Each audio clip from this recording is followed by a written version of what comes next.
Hello, welcome to today's Decay, where we celebrate births and beginnings of everything important since the dawn of time. It is May 11th, all day, and here are all the dates that really rate. And this day in 1811, Chang and Ang Bunker were born, conjoined twins who performed in sideshows around the world, were considered too sexually attractive to enter France. The country of France felt like women were going to ravage them, and they worried for society or something. I don't know. Or maybe they just thought they were worried their women would get too attached to them. I don't know. Right. So what else about them? They would taste each other's food and smell. Some of their senses were somehow connected, but only like where they were actually connected, they could both feel pain or sensation.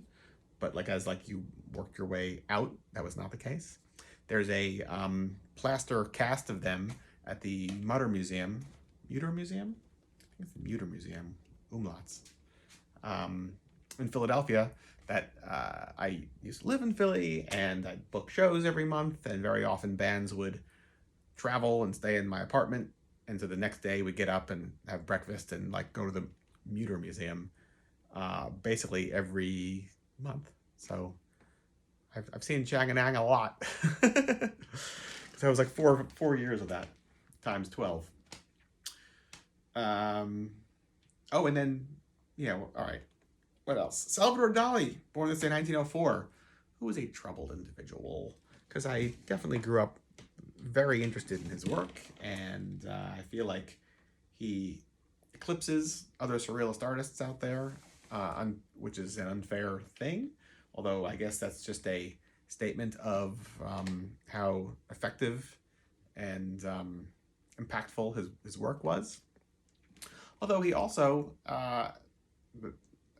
was a supporter of fascism, maybe just for shock value's sake. I don't know. And he's one of the only surrealist painters that I know of who like turned his name into a brand by creating like a line of men's neckties with his artwork on it in the, I think, late 40s and maybe 50s, probably both 40s and 50s. Which, I don't know, I'm saying that like it's a fault, but I don't, anybody else was not selling their name, putting their name on products and selling them, for better or worse. I feel like it's almost something that belongs in like the Dadaist era. Yeah, I don't know. Something of note, that's all. Better, for better or worse, I don't know. I mean, it's good that artists can make money off their work, but I think those other people were like living hand to mouth, basically. So maybe they should have just followed suit and done the same thing, right?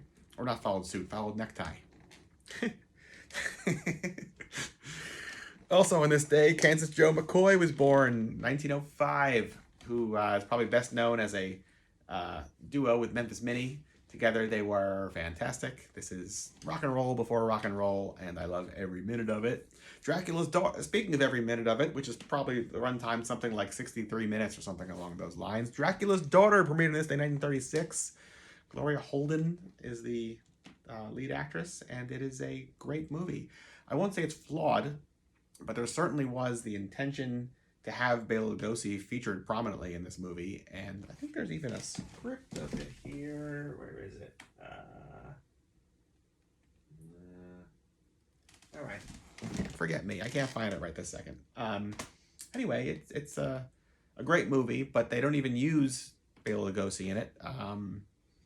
They have a like body double they burnt instead, which is a shame because there's always like if only.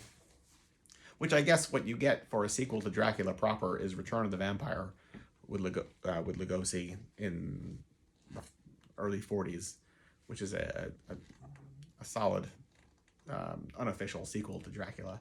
But this one could have really been something. Oh well. Anyway, it's great on its own.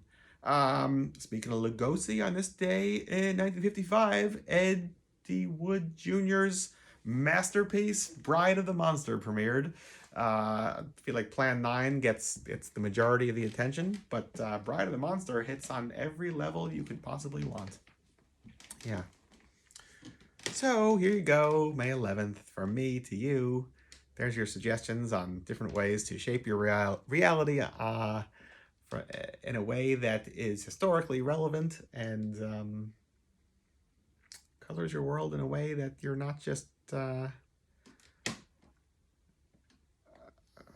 getting down by modern news, right? Yeah. I mean, not to say that you should hide from the world, but balancing it with things that bring you joy and connect with what you want to see in life, yeah, not so bad, right?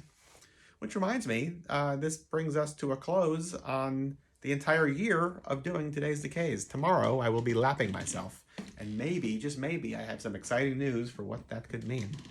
Right? Fun. All right. So, till tomorrow. Goodbye.